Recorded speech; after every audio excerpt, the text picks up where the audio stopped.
अस्सलाम वालेकुम, welcome to alicoachingacademy.com। कैसे हैं भाई आप सब? alicoachingacademy.com वेबसाइट पे जाएं और आपको सारा डाटा उधर मिलेगा इंशाल्लाह। ओके, आज हमारा जो टॉपिक है that is alkali metals. You know कि MDCAT में 3 ग्रुप्स हैं और उसमें जो पहला ग्रुप है वो आज हम कवर करेंगे alkali metals. Ali series books by ACA, alicoachingacademy.com। ABC books, college chemistry with strict shortcut mnemonics, MCQs and concepts. MDCAT and MDTest books with college chemistry books with shortcuts, tricks and tips. Video solution is also available. Ali series books at alicoachingacademy.com. What alkali metals are? वैसे हमने, अगर आपने इससे पहले वाले lectures नहीं देखे हैं, लेक्चर नंबर 1, 2, 3, तो आप ज़रूर देखें क्योंकि आपको पहले पीरियड टेबल आना चाहिए। पीरियड टेबल के बाद जो हमने बेसिक्स पढ़ी है वो सारी बेसिक्स आपको आनी चाहिए। ये दो चीज़ें जब आपको आती हैं तो इनऑर्गेनिक केमिस्ट्री पर ग्रिप आपका स्ट्रांग हो जाता है। तो इस लेक्चर से पहले जाएं और सबसे पहले आप SNP ब्लॉक का लेक्चर नंबर 1, 2 एंड 3 वो देखिए। उसके बाद आके देखेंगे, ये आपको आसान लगेगा। एनीवेज, अल्कली मेटल्स की हम बात करेंगे। तो अल्कली मेटल्स में कौन कौन है? हम कहते हैं भाई ग्रुप नंबर 1 में हमारे पास H है, Li है, Na, K, rubidium, caesium and francium. ये वो हैं जो कि इस ग्रुप में है। लेकिन हम देखो, सबसे पहले तो भाई हम H को इससे एक्सक्लूड करेंगे क्योंकि ये मेटल नहीं है, क्योंकि ये मेटल नहीं है, न इसकी कोई प्रॉपर्टी मेटल्स की तरह है, तो इसलिए इस ग्रुप को हम अवॉइड करेंगे and we will not talk about this hydrogen here, यानी इस हाइड्रोजन को हम एक्सक्लूड करेंगे। उसके बाद रह गया Li, Na, K, rubidium, caesium and the last one is francium. ये है। तो इसमें फिर फ्रांसियम को भी हम नहीं पढ़ेंगे। उसकी वजह ये है कि फ्रांसियम क्या है? वो रेडियो एक्टिव है, दैट इज रेडियो एक्टिव। तो देयरफॉर हाइड्रोजन और फ्रांसियम को हम एक्सक्लूड करेंगे। ये हमने जो पढ़ना है वो क्या पढ़ना है? लैला ने क्या राशिद से फ्रॉड। तो ये फ्रॉड को और हाई वाला ऊपर वाला जो है उसको हम हटाएंगे। इन्हें हम पढ़ेंगे Li, Na, K, rubidium, caesium. सिर्फ इनकी प्रॉपर्टीज पढ़ेंगे, Li, Na, K, rubidium, caesium, बस यही। फ्रांसियम को वैसे हम पढ़ेंगे लेकिन उसकी प्रॉपर्टीज या रिएक्शंस हम नहीं पढ़ेंगे। वैसे है तो ग्रुप नंबर 1 में, वैसे तो हाइड्रोजन भी ग्रुप नंबर 1 में कंसिडर करते हैं, तो कंसिडर करो हाइड्रोजन भी उधर है। तो वैसे हाइड्रोजन है लेकिन that is not the part of this group, right? Okay, अब आते हैं हमने क्या करना है। सबसे पहली चीज आपको उसका एटॉमिक नंबर पता होना चाहिए। तो एटॉमिक नंबर मालूम करने के लिए हम क्या करते हैं? एटॉमिक नंबर क्या है इनका। लेकिन उससे वहां जाने से पहले मैं आपको एक और बात बताऊं कि भाई अल्कली मेटल्स को अल्कली मेटल्स क्यों कहते हैं, why they are called alkali metals. तो हम थोड़ा सा अल्कली लफ्ज लिखते हैं और फिर मैं जाके आपको एक्सप्लेन करता हूँ कि भाई अल्कली असल में कहते किसको है। देखो, अल्कली सबसे पहले ये एक अरेबिक वर्ड है, अरेबिक, और इस वर्ड का मतलब ये होता है, इस वर्ड का मतलब होता है एशिस। एशिस, राख, राख नहीं, वो सबसे पहले राख को वो क्या करते थे, जलाते थे और जाके वहां पर उनको ये मेटल्स मिलते थे, इसलिए इनको अल्कली मेटल्स कहते हैं। लेकिन अल्कली का जो इंग्लिश वाला मतलब है ना, वो है बेसिक सोल्यूशन। क्या है? Basic solution. फॉर एग्जाम्पल, आप अल्कली कोई भी लेते हैं, ये जो Li, Na, K, rubidium, caesium, francium, और इसका LiOH, NaOH, KOH जो भी है, ये क्या होंगे? ये बेसिस हैं, बेसिस, और स्ट्रॉन्ग बेसिस हैं Li के अलावा। और पानी में डालो तो डेफिनेटली ये एक बेसिक सोल्यूशन देता है। अब जब बेसिक सोल्यूशन पानी में देता है उसको हम कहते हैं अल्कली। क्या कहते हैं? अल्कली। तो अल्कली लफ्ज कहां से आया? वो वही बेसिक प्रॉपर्टी से आया। So actually that is the property of basic. Okay, इसलिए इसको अल्कली मेटल्स कहते हैं। अच्छा, उसके बाद एक और मैजिक नंबर्स हैं, you know the magic numbers. लेकिन वो 1, 2, 3 के अलावा, 1, 4, 3 के अलावा भी मैजिक नंबर्स होते हैं जो केमिस्ट्री में होते हैं, and we will talk about those magic numbers okay in this lecture. अच्छा, आप देखिए ये जो एलिमेंट्स हैं Li, Na, K, ये जो एलिमेंट्स हैं, इन एलिमेंट्स के हम एटॉमिक नंबर मालूम करेंगे और इसके लिए कुछ मैजिक नंबर्स है जो आपको याद होने चाहिए। ओके, वो नंबर्स क्या है? देखो आपको याद रखना है 2, 8, 8, 18, 18, 32, ये नंबर आपको याद होना चाहिए। This is the number. अब देखो, आप कहेंगे सर इस नंबर के साथ हम क्या करेंगे? इस नंबर के साथ आप ये करोगे। देखो हाइड्रोजन है ना, हाइड्रोजन, हाइड्रोजन का एटॉमिक नंबर क्या है? ये तो सबको याद होगा कि हाइड्रोजन का एटॉमिक नंबर क्या है, दैट इज 1। अब क्या करें, इस 1 के साथ ये 2 ऐड करें। ये जो 2 नहीं है, ये वाला 2, ये वाला 2 ऐड करें। हम कहेंगे 1 + 2 = 3। इसका मतलब है 1 + 2 = 3, तो atomic number of lithium is 3। अब हम क्या करते हैं, हमने इस 3 के साथ क्या ऐड करना है, ऐड करना है। ये 3 हो गया, इसके साथ ऐड करना, तो 8 और 3 क्या आता है, 11। अब हम क्या करते हैं, इस 11 के साथ एक और ऐड करेंगे, 11 + 8। देखो नीचे जाते हुए आपने एक एक नंबर ऐड करना है। इन्हें 2, 8, 8, 18, 18, 32, ये आपको ज़बान याद होना चाहिए, या आप दिल दिमाग जिगर पेपर जहां लिखते हैं वो लिखिए, लेकिन आपको याद होना चाहिए क्योंकि इससे वो मुश्किल तरीन चीज़ें जो आपको रट्टा करनी है, वो रट्टा नहीं करनी पड़ेगी। आप बस नीचे जाएं और याद करें। अच्छा, ये 11, 11 + 8 आप कहेंगे सर 19, तो 19 के साथ देखो 2 8 ऐड हो गई, तो 18 ऐड करेंगे हम। 19 + 18 तो आप कहेंगे सर 37। अब 37 के साथ हम प्लस ये 18 हो गया, तो एक और 18 हम ऐड करेंगे, ये हो जाएगा 54। ये इसका नंबर है 54, सॉरी 54 नहीं, 55, 55 हो गया। और फिर इसके साथ हम ऐड करेंगे +32, तो जब 32 ऐड करेंगे ये हो जाएगा 87। अब ये नंबर्स आपको ज़बानी याद होनी चाहिए। ये और आखिरी वाला जो ग्रुप नंबर 8 है, ये 2 नंबर्स आपको ज़बानी याद होनी चाहिए, क्योंकि इसके 2 फ़ायदे हैं। फ़ायदा नंबर 1, एक तो आपको जब भी कोई नंबर आता है ना, उसकी इलेक्ट्रॉनिक कॉन्फ़िगरेशन, उसकी रिएक्टिविटी या कुछ भी, तो आप जाके इससे कर सकते हैं। नंबर 2, हम जब इलेक्ट्रॉनिक कॉन्फ़िगरेशन लिखते हैं और आपको कहा कि सोडियम, पोटेशियम, फ्रांसियम, सीज़ियम की इलेक्ट्रॉनिक कॉन्फ़िगरेशन लिखें, उस वक़्त आप बजाय से कन्फ्यूज़ हो, लोगों से पूछें, चीटिंग करें, आपके दिमाग में 2, 8, 8, 18, 18, 32 होना चाहिए। And then what will you do? And definitely you will write its electronic configuration easily. Anyways, next part of this lecture is electronic configuration. तो हम क्या करेंगे, इसकी इलेक्ट्रॉनिक कन्फिग्रेशन लिखेंगे, और इलेक्ट्रॉनिक कन्फिग्रेशन सबसे ज़्यादा इम्पोर्टेंट है, क्योंकि आपका यूनिट नंबर 2, यूनिट नंबर 13 और यूनिट नंबर 14, ये 3 ऐसे चैप्टर्स हैं, ये यूनिट्स हैं कि देखो यूनिट नंबर 2 में आपने इलेक्ट्रॉनिक कन्फिग्रेशन और उसके रूल्स पढ़ने हैं, राइट। नंबर 2, 13 नंबर चैप्टर में group number 1, group number 2, group number 3, group number 4, group number 7, period number 3, हर एक की अलग अलग इलेक्ट्रॉनिक कन्फिग्रेशन लिखनी है। फिर उसके बाद डीएनएफ ब्लॉक में डी की इलेक्ट्रॉनिक कन्फिग्रेशन लिखनी है। वैसे उसका नाम डीएनएफ है, लेकिन एफ उसमें नहीं है, F is by the way उसका नाम है। तो भाई इन सब की इलेक्ट्रॉनिक कन्फिग्रेशन है, तो इसलिए आपको इन सब की इलेक्ट्रॉनिक कन्फिग्रेशन याद होनी चाहिए। एनीवेज, अब एक लेक्चर है, पीरियोडिक टेबल के एक लेक्चर है जो कि पब्लिक आपको मिलेगा, जो क्लासेस में अक्सर मैं रहता हूँ लाइव सेशन का, वो जाके वो ज़रूर देखिए। उसमें एक ट्रिक दिया है इलेक्ट्रॉनिक कन्फिग्रेशन को कैसे हम इजी तरीके से करते हैं। समझ आ रही बात? यहाँ पर हम करेंगे क्योंकि this is the need of this group, इस ग्रुप की ज़रूरत है तो हमने करना है, लेकिन वहाँ पर आपको डिटेल में पता होना चाहिए। एनीवेज, हम आते हैं जनाब इलेक्ट्रॉनिक कन्फिग्रेशन की तरफ इधर, और हम यहाँ पर हम ट्रिक नहीं पढ़ेंगे। अच्छा, ट्रिक आप उधर से पढ़ेंगे, इलेक्ट्रॉनिक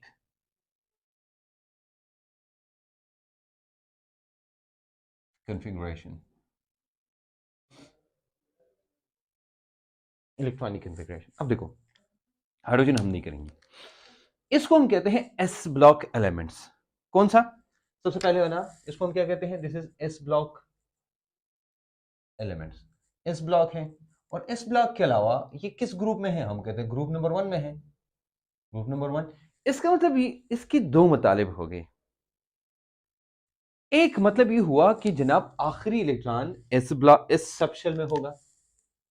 इसका मतलब क्या हुआ कि अगर जिस ब्लॉक में होगा उसका आखिरी इलेक्ट्रॉन यानी इलेक्ट्रॉनिक कन्फिगरेशन उसी सब शेल में होगा, नंबर 1। नंबर 2, जो ग्रुप नंबर होगा उसके अंदर उतनी ही इलेक्ट्रॉन होंगे।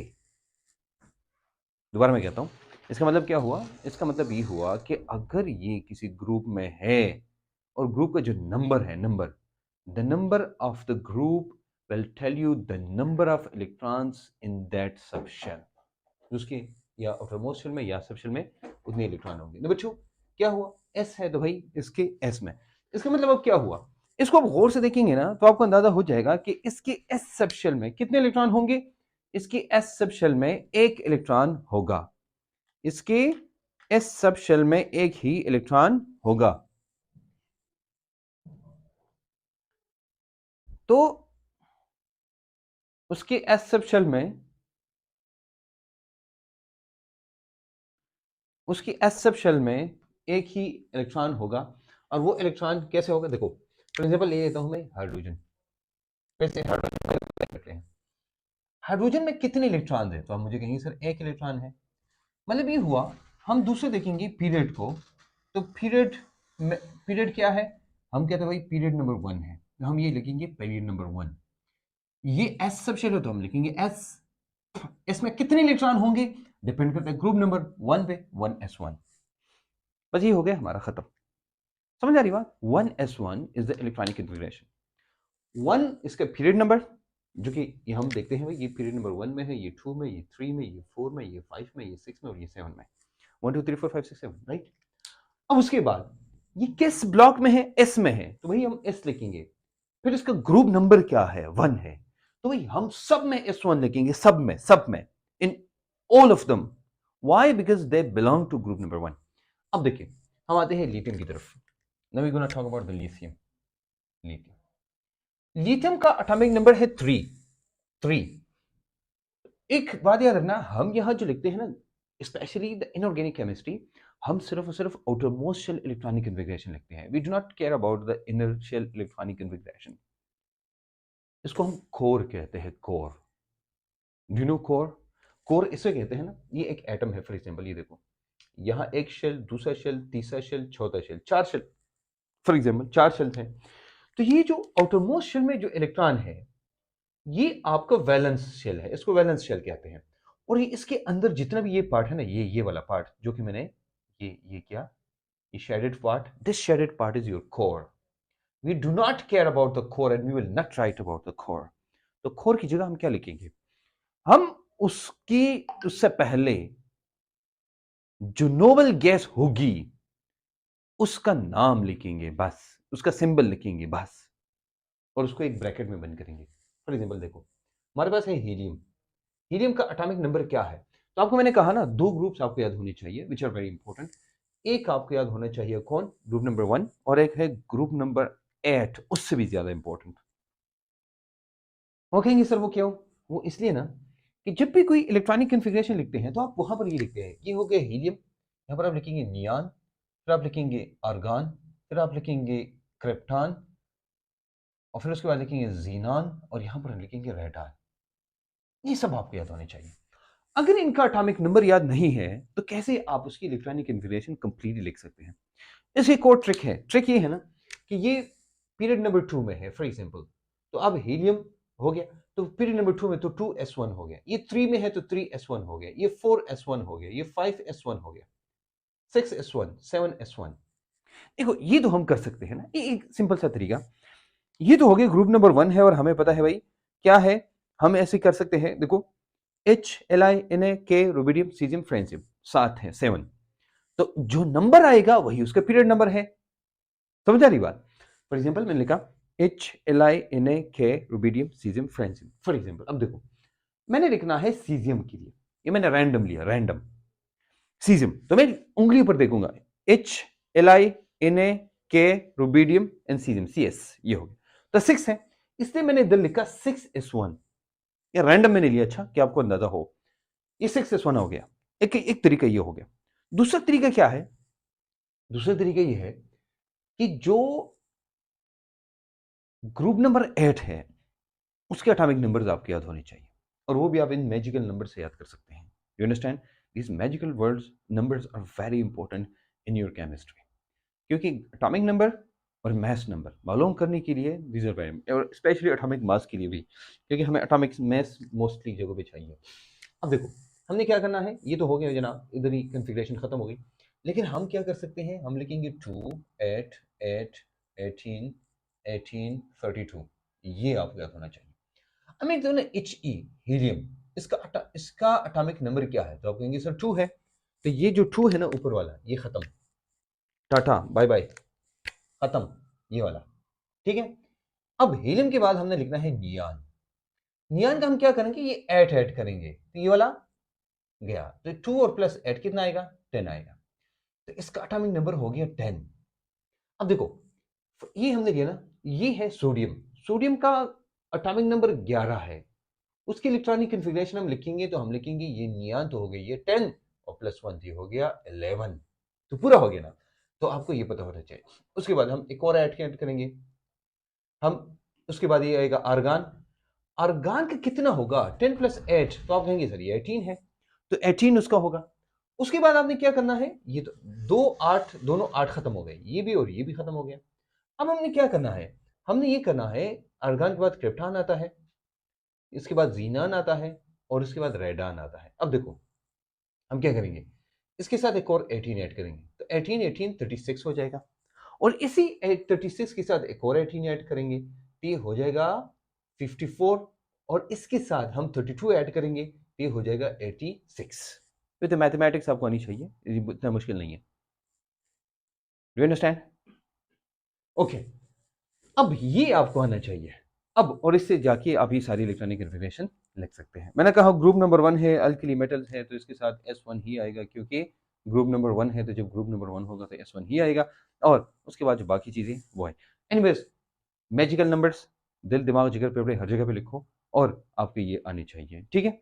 उसके बाद एनीवेज अब हम आते हैं थोड़ा सा आगे, और कुछ पॉइंट्स हैं जो मैं आपको बताना चाहूँगा for the group number 1 alkali metals के बारे में हम बात करेंगे। वो बात क्या है भाई, सबसे पहली बात ये है कि अगर आप इसको देखें तो इसके आउटर मोस्ट शेल में एक इलेक्ट्रॉन है, there is only one electron in outer most shell. इसको देखें, there is only one electron in its outer most shell, ये बड़ा इंपॉर्टेंट पॉइंट है। हम क्या कहते हैं, देयर इज ओनली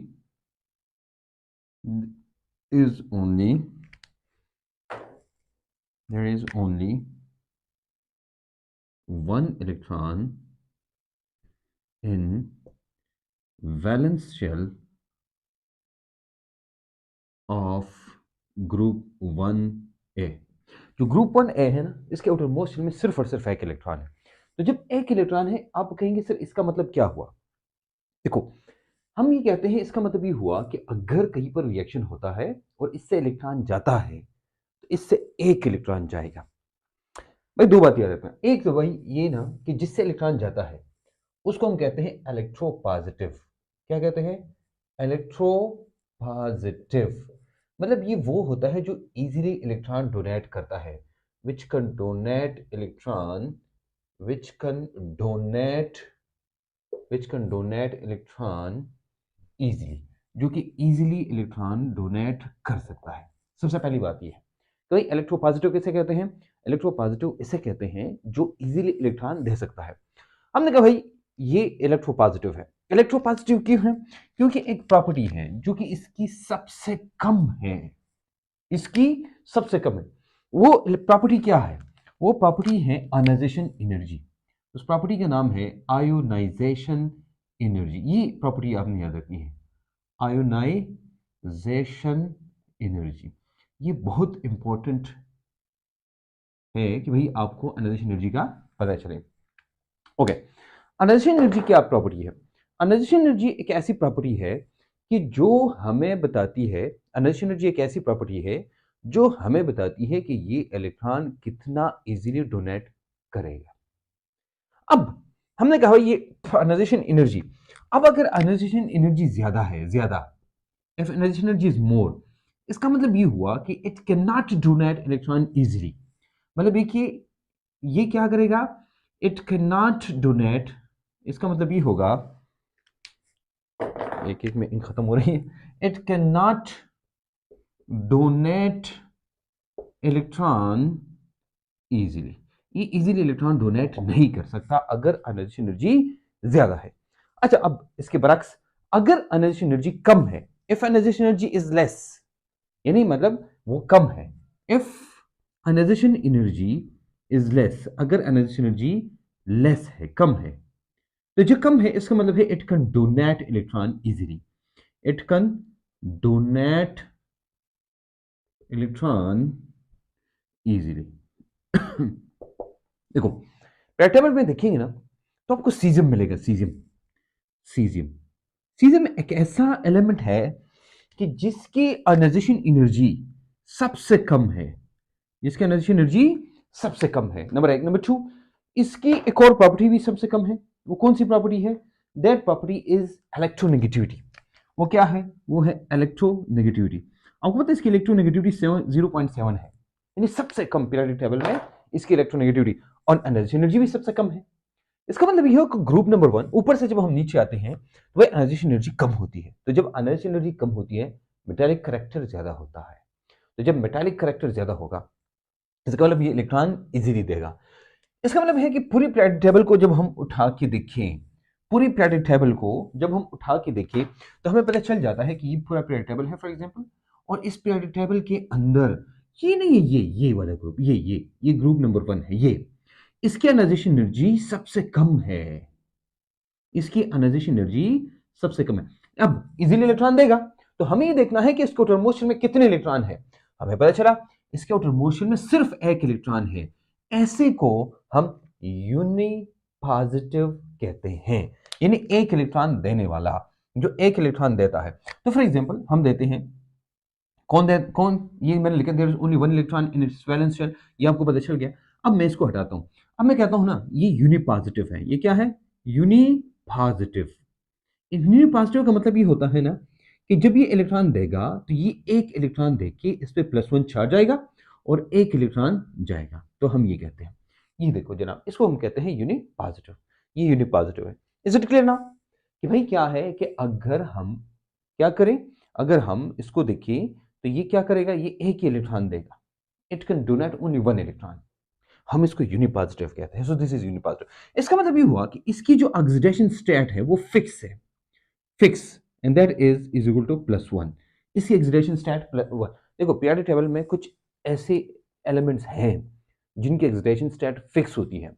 इनमें सबसे पहला ग्रुप कौन है? वो ग्रुप नंबर 1 है, ये H, Li, rubidium, caesium, francium, ये जो है इनका क्या है, इनकी जो ऑक्सीडेशन स्टेट है वो फिक्स है। ऑक्सीडेशन नंबर, ऑक्सीडेशन स्टेट क्या है, ये फिक्स है, इसके अलावा इनका कोई और ये हो नहीं सकता। समझ आ रही बात? नंबर 1। नंबर 2, इनके एनर्जी सबसे कम है, इसका मतलब है कि इनमें प्रॉपर्टी कौन सी होगी?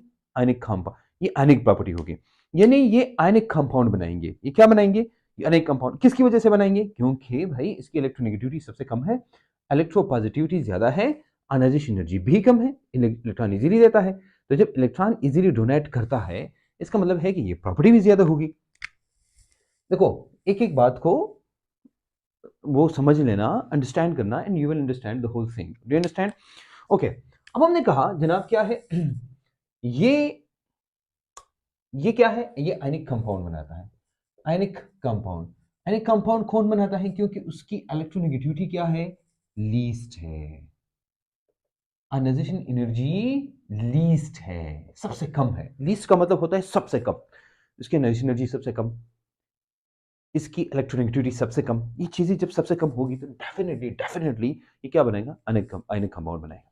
तो ये आयनिक कंपाउंड बनाता है, ठीक है। अब हम कहते हैं ना कि असल में आयनाइजेशन एनर्जी रिएक्टिविटी के साथ इसका ताल्लुक होता है, आयनाइजेशन एनर्जी का रिएक्टिविटी के साथ ताल्लुक होता है। तो आयनाइजेशन एनर्जी का ताल्लुक किसके साथ है? आयनाइजेशन एनर्जी का ताल्लुक किसके साथ है? मेटल्स के लिए बात कर रहा हूं, वो है क्या है? रिएक्टिविटी के साथ, रिएक्टिविटी। अब देखो हमने कहा भाई एनर्जी में जितनी कम होगी वो उतना ज्यादा रिएक्टिव होगा। इसका मतलब हुआ कि हम लेते हैं Li, Na, K, rubidium, caesium and francium. Francium को नहीं लेते हम। इनमें सबसे ज्यादा रिएक्टिव कौन है? हम कहते हैं the one which has the least energy energy, तो द लीस्ट एनर्जी किसकी है, वही वो सीजियम की है। द लीस्ट इलेक्ट्रोनेगेटिविटी किसकी है, सीजियम की है। सबसे ज्यादा इलेक्ट्रोपॉजिटिविटी किसकी है, सीजियम की है। इलेक्ट्रोनेगेटिविटी और इलेक्ट्रोपॉजिटिविटी एक दूसरे के ऑपोजिट हैं। You understand? I am sure कि ये वाला आपको क्लियर हो गया होगा। एनीवेज, मेरे ख्याल में आप समझ गए होंगे। भाई हमने 2-3 चीज़ें एक्सप्लेन की यहाँ तक, और वो चीज़ें क्या थी कि ग्रुप नंबर 1A में हमने एक्सप्लेन किया कि भाई इसका ये इसमें कौन-कौन है। इसको अल्कली मेटल्स इसलिए कहते हैं क्योंकि अल्कली का मतलब एशेज़ हैं, कि जब ट्रीज़ को जलाया जाता था उनकी एशेज़ में सबसे ज़्यादा अल्कली मेटल्स पाई जाती थी, नंबर 1। नंबर 2 हमने ये बात की इसको कहते हैं क्योंकि ये जो ऑक्साइड और हाइड्रोक्साइड्स बनाते हैं वो क्या होते हैं, वो बेसिक होते हैं।